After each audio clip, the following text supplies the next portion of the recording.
welcome to Cambler on Comics. I'm Cambler, and today we're going to be talking about the Amazing Spider-Man number 347. Okay, so here's my copy of the Amazing Spider-Man number 347, and I bought this secondhand, as most of my comics back in the day are. I just couldn't afford them, buy them brand new, and $1.50 Australian. But when you're an 11-year-old kid, you're not having an income, so you're doing whatever you can to get it. But this cover is just awesome. I love this cover. You see the skull with the Spider-Man mask and Venom looking as only as Venom can, and it was just awesome just seeing it on the rack. And there we have their books sold and exchanged at the Wall's End Book Exchange. It's no longer there anymore. I did a recent trip down to the old hometown, and unfortunately that bookstore was gone. Anyway, we open up with the old Spider-Man waking up, got knocked out. So it's always weird starting a story with someone waking up. I've always been told, "Oh, don't do that. It's pretty poor storytelling." But I don't know. Sometimes it works if you know what you're doing. And I think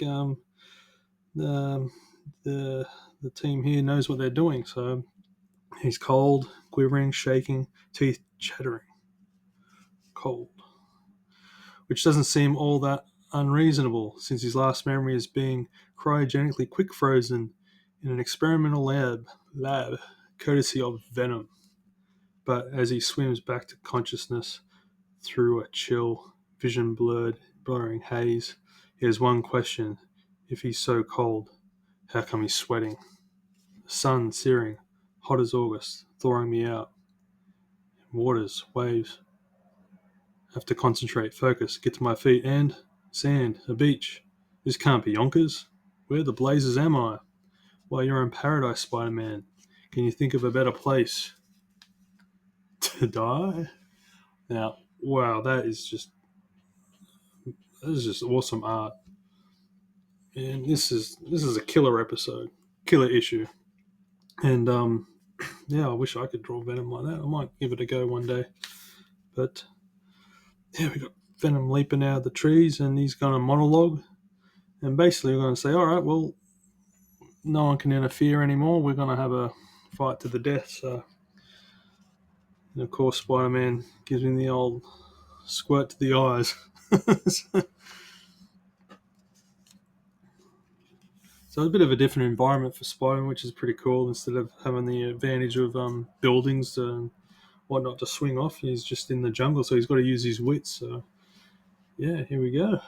Webbing may not be able to stop him, but maybe he'll buy me some time. So you've got to be fast, and just the Venom is just so cool. Modern Venom, I don't know. I try to get back into it, but just late 80s, early 90s, I think they just nailed the character. So, and so here we go. The Mickey Mantle of baseball cards. I got no idea what that means, but I'm sure it means something to someone. Okay, jungle, grapevines. What next? A chimp sidekick. So we got the old Spider-Man. He's keeping up the witticisms. So come on, Peter, freezing and relocating. We're traumatic, but we got to snap out of it. Remember what the alien symbiote melded with Eddie Brock to form Venom. How the only thing either of them really wants is to make you dead. So here he comes, gets some water, cool down. Now he's got to think. And anywhere. So Venom can be anywhere. And that is such a cool reflection. So, but anyway, here we go. Oh, Cobra Commander.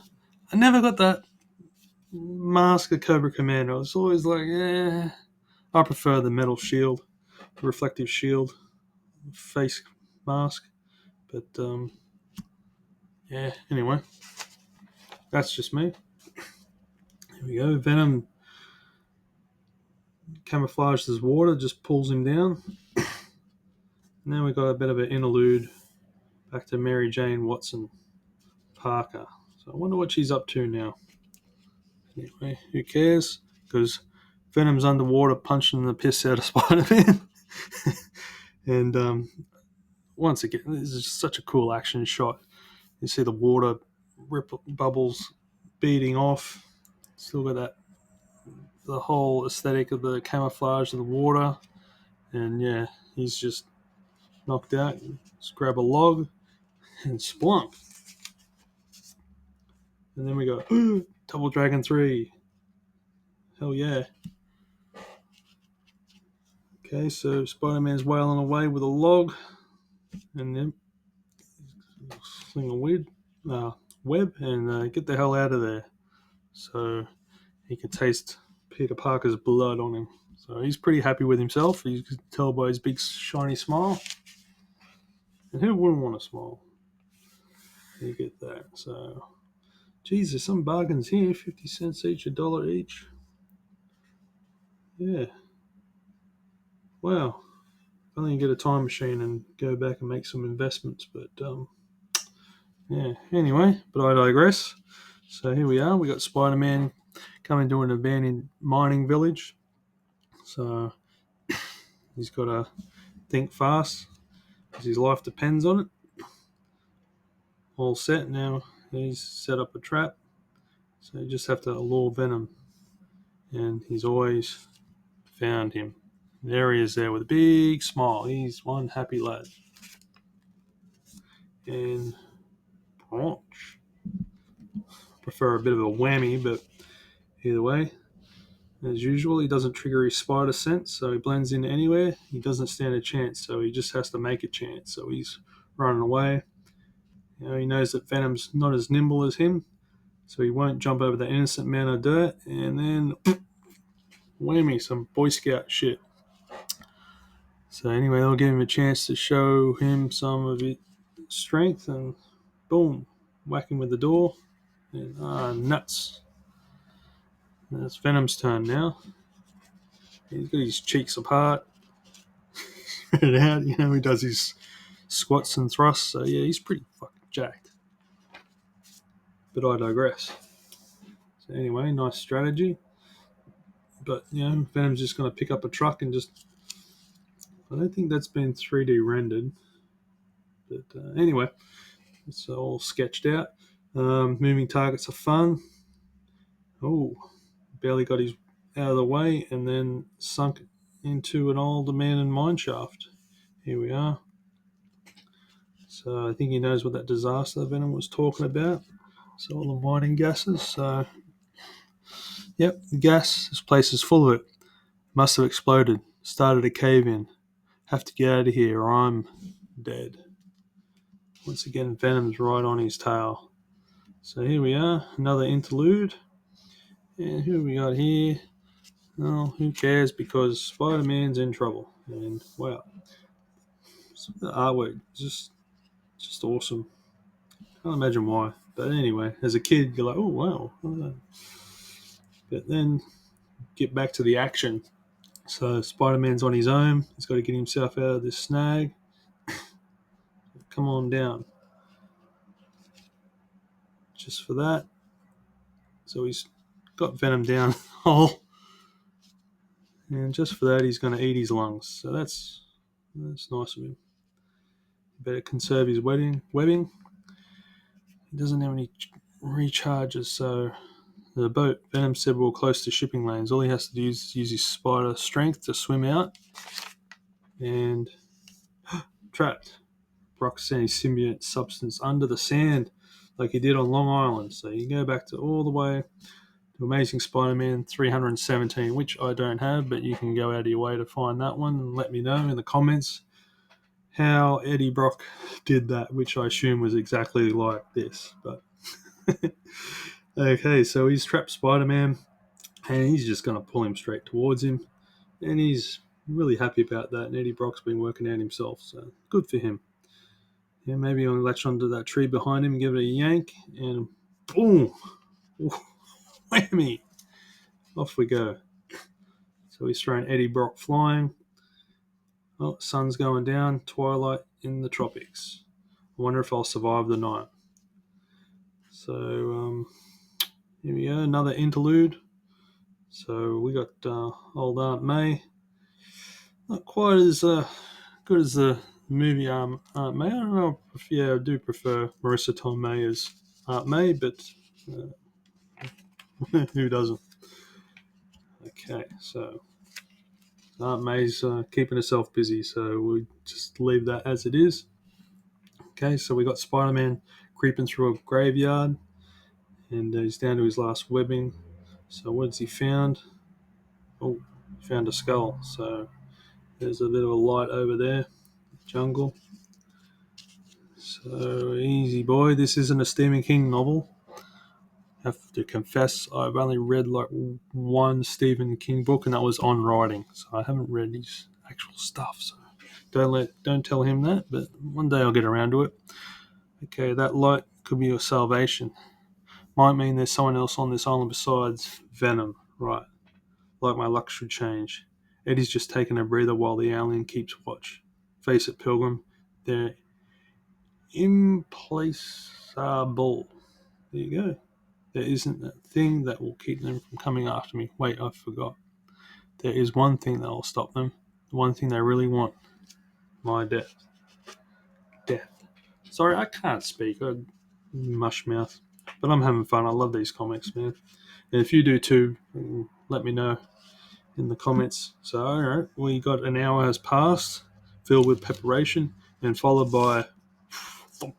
So we just grabbed the log, just woken Eddie up, and it's go time. So we'll leave the bullpen bulletins for another time. See any names that we recognise.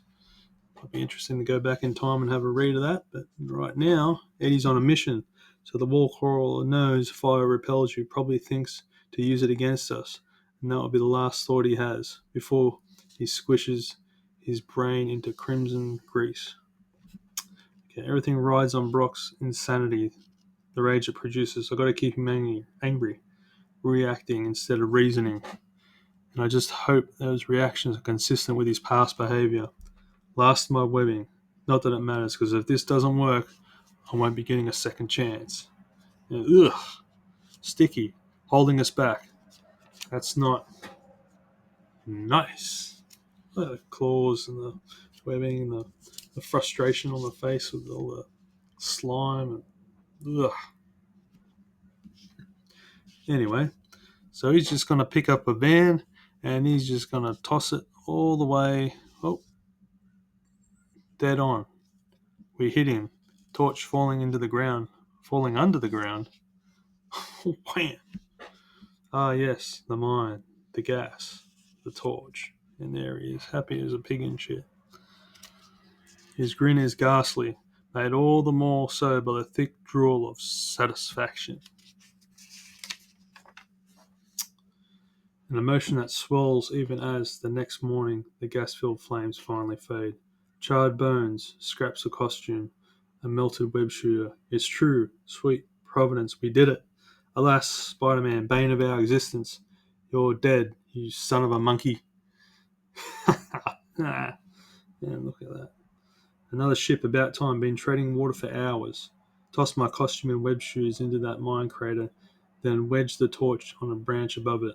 Venom took the bait, and that van I planted for once, his madness worked for me. The madness is over. No longer is there a reason for Venom to exist. Shall we remain here then? We have food, water, blessed peace. Why not stay? Be happy. What a wonderful feeling it is to be free. And they're both free for a time.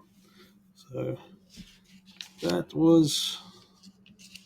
I wonder if I can still fill this out. I wonder if they'll accept it. And yeah, get some marshmallow, pizza-shaped marshmallows. Like, oh, who's feeding this crap to the kids?